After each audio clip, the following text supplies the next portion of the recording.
Il y a plusieurs milliers d'années le fleuve Niger remontait vers le nord comme le fait le Nil, mais avec l'apparition du désert du Sahara et des dunes de sable de plus de 300 mètres de haut et mouvantes voyageant au gré des vents, le lit du Niger a été ensablé et le fleuve a rejoint un autre fleuve vers le sud.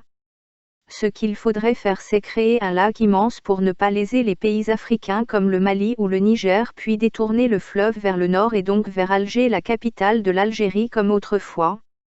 Il ne s'agit pas de détourner le fleuve mais de lui faire regagner son ancien chemin. Pour cela, il serait judicieux de créer un fleuve souterrain qui ne pourrait pas être ensablé, puis par des dérivations de créer des lacs et irriguer les terres sur le parcours du fleuve.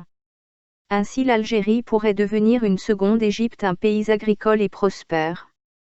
La France aussi avait tenté de ramener le fleuve Niger vers le nord et de créer des barrages et des lacs pour imiter les Anglais qui ont pu irriguer des terres après avoir construit un barrage sur le Nil afin de produire du coton pour leurs industries textiles.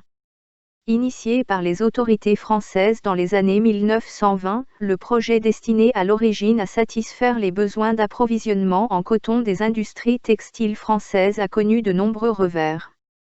Repris en main par les autorités maliennes à l'indépendance du pays en 1960, l'Office du Niger est réformé et la culture du coton y est abandonnée au profit du riz.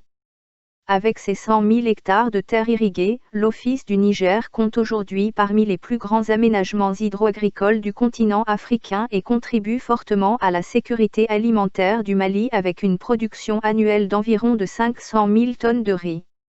Il existe de nouvelles technologies comme des tunneliers géants qui pourraient permettre de créer un fleuve artificiel comme celui construit en Libye par Kadhafi qui faisait plus de 3500 km de long, mais qui a été détruit par les Occidentaux.